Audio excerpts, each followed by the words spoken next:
everybody. Welcome to the GardenStateHSWrestling.com podcast near fall. Week 4, day late, never a dollar short. We're bringing the money today.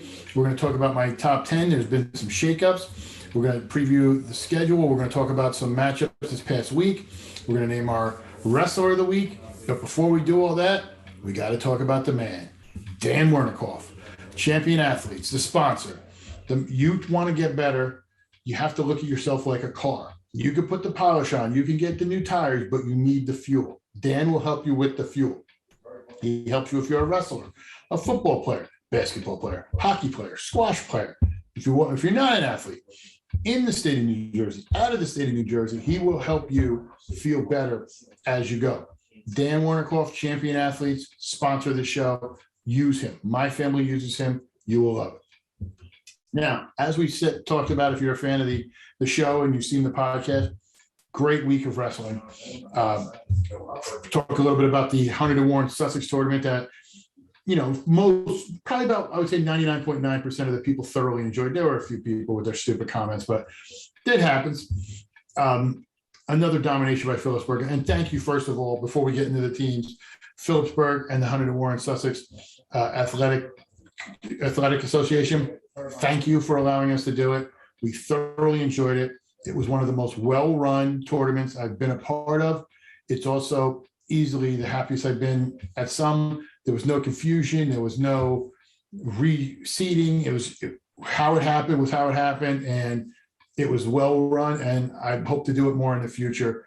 But the tournament was great. The top finishers, Phillipsburg was number 1 by a long mark. Number 2 was Warren Hills, and number 3 was Hunterdon Central.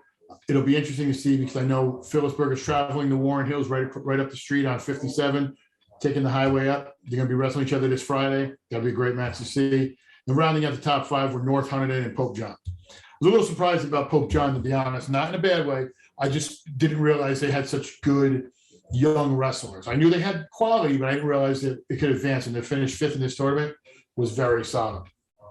Another matchup this past week, and we're going to focus on a team after this that I kind of want to talk about who had an interesting weekend, but a match, congratulations Del Barton for heading down to Virginia, winning the East Coast Catholic Classic. They dominate down there. Del Barton showing why they're the best team in New Jersey right now. But a team I want to focus on a little bit is a team that confused me for a sense with how they performed last week, and that's Mount Olive. They're my number 2 team in the county and in the area, so I understand that. So that's not the issue. The thing that was strange to me was they had an interesting week. They traveled over a couple miles up the road to West Morris, which for you trivia buffs, and you may not realize this, West Morris and Mendham are sister schools. Back in the 50s, Mount Olive was the 3rd school in that district before they broke off. So a little trivia for you if you ever want to sound cool at parties, which that really wouldn't make sense anyway. But they traveled to Mount Olive travels to West Morris. And the one thing that threw me was West Morris forfeited 6 bouts, and Mount Olive only won by 12, which is shocking in a sense. When you talk to some of the people associated with the team, they said they didn't wrestle well and did that. And I think the big turning point when you look at everything is Riley Kamoya was bumped up to heavyweight and got caught with a headlock and thrown to the pin. So that's a 12-point swing there. And, I don't think if that happens, it's as close, but it was just kind of eye-opening. And I was like, oh, how are they going to respond next day when they make the trip up to High Point? And they responded. They won 47-18, basically stamping themselves as the number 2 team in the area with a big win in Mount Olive. And then they come out Saturday and they beat Paramus, they beat Passaic County Tech. Understandable, that's fine. They lose by 1 to Southern, which is a top 10 team in the state. So if that doesn't show you Mount Olive's here and legit, I don't know what to tell you. So that, they had a really good week. Now heading into this week, there's some really good matches. And Mount Olive is actually first on the plate. We're going to be talking to the head coach of Mendham here in a little bit, but his team travels to Mount Olive on the 11th, tomorrow or Tuesday. And that's going to be a good match on Tuesday. High Point gets their chance at Southern when Southern comes up and visits them on Wednesday. And then you look at on the 14th, Montville who I think is still trying to get their footing after the shocking loss by some to Mendham earlier. They're going to go up and wrestle Pope John. That'll kind of give me a good chance because Mount Olive rebounded a little bit from that loss with finishing fourth at the Sam Cali. So we'll see how everything matches up. And then also that same night, this is my Stefanelli Financial money match of the week. Kittatinny traveling to High Point, a Freedom Division matchup that is going to be one for the ages. Coach Gill actually got his record-breaking win last year against his High Point team, albeit after a COVID shutdown, and these two teams are well matched to go at it again. So we'll see how everything works out, and it's going to be a great matchup. And if it's, I'm sure they'll be talking about it and be Facebook Living it. I wish we could live stream it. I'm actually, as you can tell, I'm not at my usual location. I had to go take care of some family business this week, so I'm not able to go up there and live stream it. But I really am going to be following that matchup. And then the 15th, two smear matchups if you want to go get out and check out some great wrestling this weekend. Heading over to that Kittatinny, they're going to be hosting Del Val, Morris Knowles, and West Morris. Should be a solid quad of just some really good wrestling. And then if you want to go not as far out in Sussex County, but stay maybe in Newton, grab a little food in town there at Hayek's Country Market or somewhere over there, you're going to have the Borscht Duels, which you have Hanover Park, Newton, and North Hunterdon from the area. You also have South Plainfield, Tom Driver North, and Howell. It's going to be a really, really good matchup. So you want to get out and check out some wrestling this week, that's where it's the best place to go. Now, before we get into our top 10, I guess we should reveal who our wrestler of the week is. I tried, and this is going to be me telling you, I don't want to say behind the curtain, with the Wizard of Oz. Don't look at the wizard. Don't look at the man behind the curtain. When I pick my wrestlers of the week, I try to stay away from guys who I know I'm going to have later on, i.e. somebody I know is going to make a deep run in states. And I've made exceptions this year because I know so far, like we've had Jason Smith. So Jason Smith, I know is going to do really well. He medaled last year. I'm making that exception again this week. My wrestler of the week is from High Point. It's Brian Soldano, two-time state champion. He wins the Hunterdon Warren Sussex tournament. He won by tech fall. He and a couple other people thought he wrestled a little sloppy. It was a couple times he looked like he could have got caught but rolled off his back. It wasn't the typical match, but he won. He was OW and he won his 100th. So for somebody who, if COVID hadn't come around, would have crushed the county record for wins, for him to win his 100th is still a big accomplishment, especially when I wasn't sure how well he was going to be. So Brian, that's congratulations. And I told your mother you weren't going to call her crazy, so I'm not going to do it either. Just joking. Now, before we get to Coach Baig, give you a great interview with Coach Baig, by the way. He talks a lot about his team and the surprise they have. But let's get to our top. Now, I said there were some changes this week. From what I've seen and what I saw from some other stuff, there's kind of been a big shakeup in the bottom for the most part. My first one in is Hanover Park. Nothing against them, but I just don't know where they stand. They lost bad to Kittatinny, which isn't a horrible thing. I mean, obviously, but there was other teams performing a little bit better that I just, for the first time in a while, knocked Hanover Park out of my rankings. Number 10, Jefferson. Now, I knew Jefferson was going to be good, but football kind of messed them up with some injuries, and I thought they'd be better a little later. Well, I think it's coming a little earlier than I thought. They demolished Roxbury, and Roxbury last week, if you remember, was my first one in. So I moved them in at number 10. I was kind of debating between them and the number 19, Butler. Butler's been doing really well. I want to see when they get in the meat of their schedule, but they've been performing really well. And there's an upcoming quad here. I think it's this weekend or pretty soon, where Jefferson, Butler, and Morris Hills, I think, are all at. I'm not 100% sure, but I know they're most of those are out there, and that's going to be interesting to see how they turn out. Number 8, Morris Hills, as I said. Number 7, Montville. I want to see how they've been doing. They've been wrestling really well. I got to keep them behind Mendham because Mendham beat them head-to-head. Mendham's number 6. Number 5 is Pope John. They beat Mendham. It only is fair they go there. Kittatinny made a jump last week. They're number 4.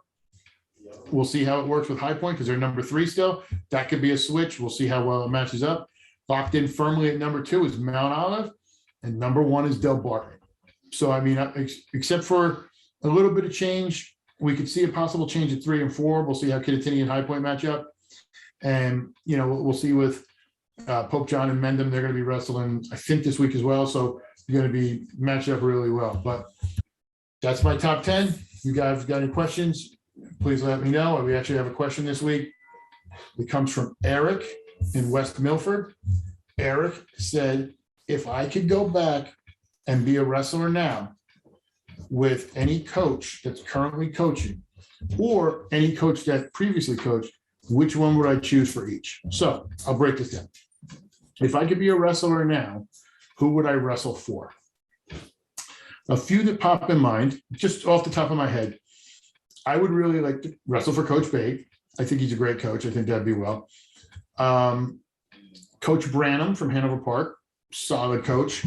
I think he would, be one of those coaches. And before any coaches yell at me, it's no disrespect. I just can't say every coach. It's just personal. We have a lot of great coaches.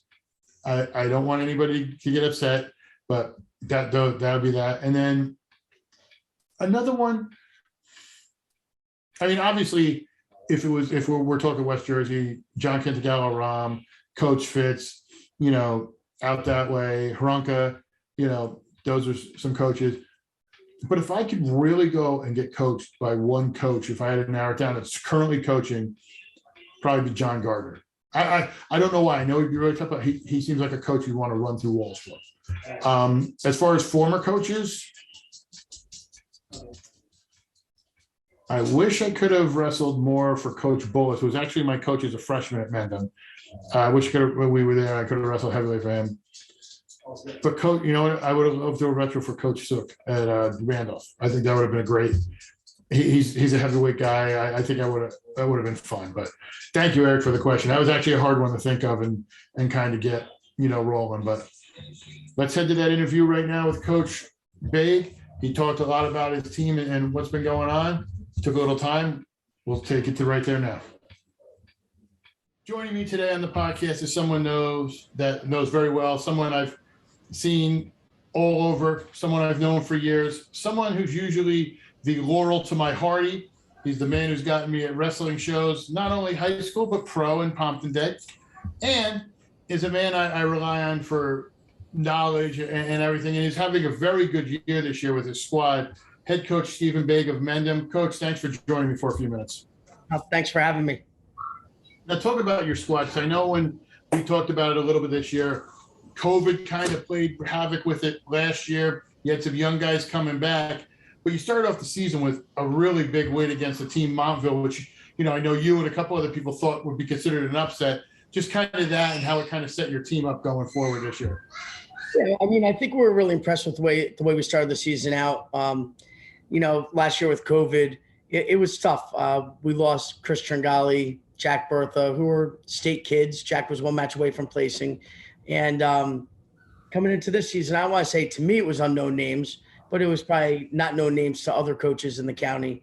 And we've been working with these kids over the last couple of years, prepping them, telling them, listen, you're going to be in the varsity lineup before you know it. And you need to be prepared. And these are the things that you need to do. And the kids did it. And so far, it's been pretty good. Are we the most elite team in the state of New Jersey? No. But are we winning matches and wrestling good teams and winning matches? Yes. Now, I know you lost to Cranford, but they're a very solid squad. So, I mean, that's nothing. And the other one we talked about was it was a big loss to Pope John in the division. But you just said, I know when we talked, you said you got your team really hadn't wrestled well because of everything going on. So I know you guys have kind of had a little bit of, pauses and stuff. Nothing crazy, but just kind of little scares with which every school's had.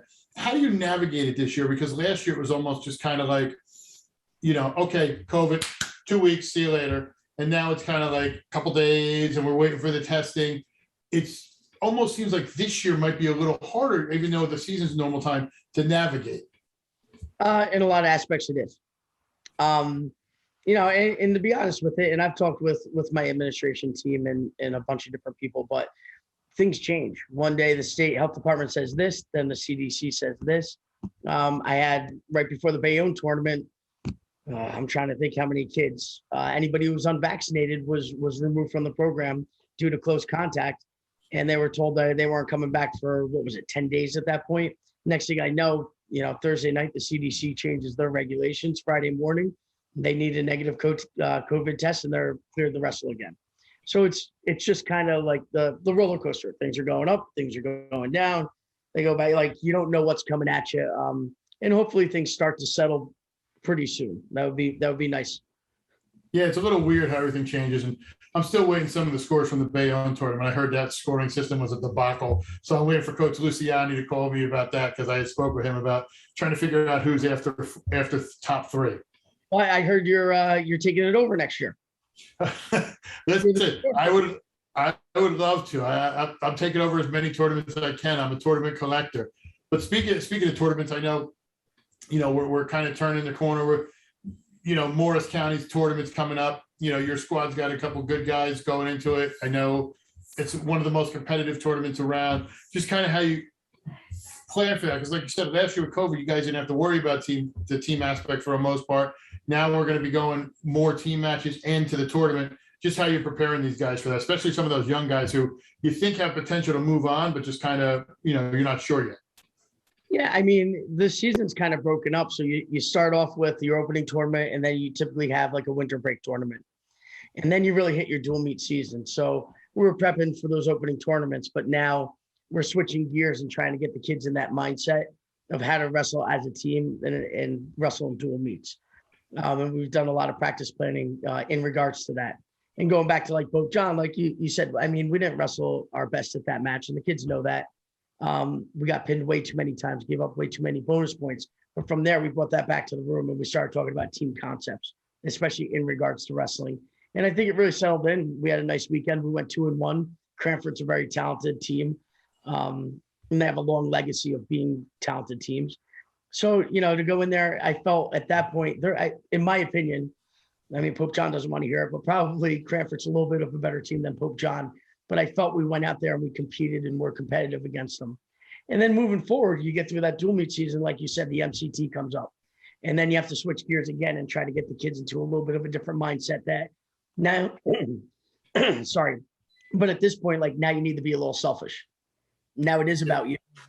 You need to go after certain things. And being late in the match, where in a dual meet, we might say, no, don't try to like lat chop a kid and stupid, give up the decision. In a tournament like an MCT, you're gonna say, go try to lat chop that kid. Mm-hmm. Now let me ask you a question. Speaking of that, following up with that, when you talk about having a tournament, I know we had the Hunterdon Warren Sussex tournament this past weekend. Would you prefer the tournament to be early? Or do you like it how it is at the end of the season, kind of right before? Because then you're out of that mindset completely. Because then the next thing, you just focus on the dual meets. Is it kind of a distraction having it then, or do you like it where it happens? I think that's a great question. In a way, I really like it where it is, because you're hitting that in the last weekend of January, and then you really only have, and then you hit the team tournament, right? You have one more dual meet season, the team tournament. Maybe a week, if that, yeah. Right. But I think it gets our kids allowed to like start to shift a little bit of that mindset as we're getting closer to the district tournament. Or if you have it just early in the season, I think it's just you're wrestling those open like tournaments. Then you might have one or two duels. That's another tournament. Then it's dual meets. I'd rather kind of have a little bit of a lengthier period in there of having dual meets and then just hitting a tournament, especially highly competitive like that. Now, you guys are going to have a nice, we're talking about competitive week. You got Mount Olive coming up here on Tuesday. Always going to be a tough match. I know they're a really talented squad.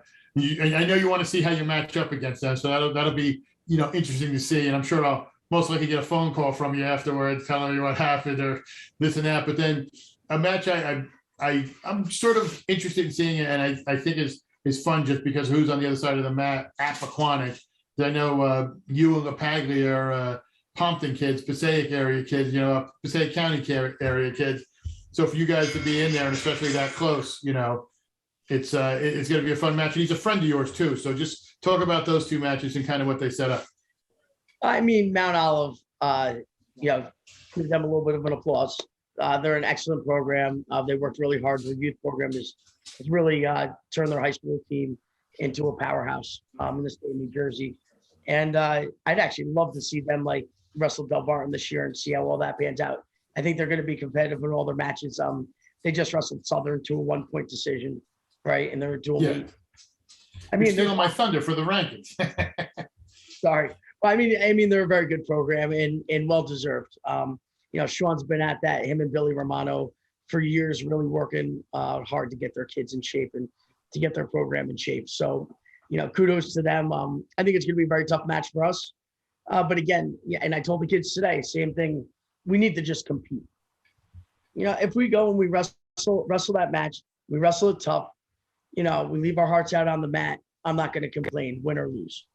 I just want us to be competitive. I want us to compete in every match. I think that's important.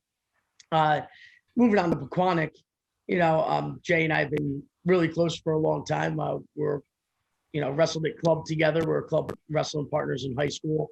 I wrestled at Springfield. He wrestled down the street at Western New England. And we've just been friends for, I'm not going to say how many years. It's going to start dating me. I don't want to age you, but I know when I first started, he was coaching with you. So, yeah. I started back in the day. Yeah. So, Coach LePaglia coached with me for 8 years, before moving on. And then he's been and I think we thought coming out of COVID, full team, we didn't know exactly where we'd stand moving into this season. We just thought, why not just set up a dual meet? We were looking for matches and it made sense. And there's never any hard feelings, but I'm going to coach my team. He's going to coach his team, and wherever it is at the end, where the cookie crumbles, it is what it is. Yeah, it's always interesting to see a dual meet like that. I know how friendly you guys are, and it's fun because Billy's like, I want to beat him, and it's always good competition. There's nothing crazy about it, but it's just a fun time, especially in the county. And as we're heading towards that, it's always fun to see those matchups of the coaches you see all the time and you're friendly with, and you actually root for when you're not wrestling you. Yeah, exactly. I mean, we're tight. We talked yesterday. We're texting today. It's you're friends, but it's just like in high school or anything else. You might be friends with people, but once you step on the mat, and it is what it is. Yeah, I just always feel bad for him because he's never ridden a roller coaster before, so I think it's tough. And I know, I've asked him to come do stuff, and he can't get his shift off at the Lollipop Guild, so it's really tough for him. But he does make good cookies in his tray, so we will go with that. I think that's 3 great short jokes for him. But listen, Coach, thank you so much for taking the time. I'm glad you can be there, and I would say I'd see you at the MCT, but who knows? Well, I'm sure you'll be at the MCT. We'll see in what capacity. But I do want to say one other thing before, I get off air with you. Go ahead. You have the floor. And that's just to send my condolences to the Shealy family. Unfortunately, Wayne Shealy passed away. And to me, he's a legacy in just high school athletics, period. He coached for, I think, 50 years, maybe 50 plus years with wrestling. He was on the sidelines of football this year with Parsippany as an assistant coach. And he's been at various different places throughout the years, particularly Newark Academy. And he even coached against Len Smith. So, Wayne's been around for a long time. And unfortunately, we're really going to miss him. And, I really wish his family the best. And my thoughts and prayers are with them. Same with ours, Coach. Thank you so much. All right. Thank you. Have a good night. Thank you, Coach Baig, for taking the time. On a final note, Coach Baig mentioned it when he mentioned his condolences. I want to do the same. I never like to end on a sad note, but when you lose somebody like Coach Shealy, who was very suddenly, and I had a chance to I had a chance to interview Joey and watch his growth through the 4 years at Morris Hills, culminating in a 7th place finish in 2017 at 170. Nicest kid in the world, and that came from his parents. Coach Shealy would always be there at the room or wherever, would always give you the intel on the kids that were coming up, and keep an eye on this kid, keep an eye on that kid. And just an amazing guy, and such an ambassador of the sport. He would always help pitch in to help with a kid. Just the best way to put it is, when you look at somebody and you look at their life and you look at all the tributes, and you can't find one person who has anything bad to say about the man, he was a special man. And that's what Wayne Shealy was. He was a special man. He'll be missed. And my condolences go out to his wife, his kids, especially Joey. And I reached out. anything that the community can do and Garrison HS Wrestling can do to help you guys in your time, please don't feel bad and reach out. But not to end on a sour note, but my condolences. But for Jared, the podcasting legend, I'm Donald J. Brower. We'll see you next week.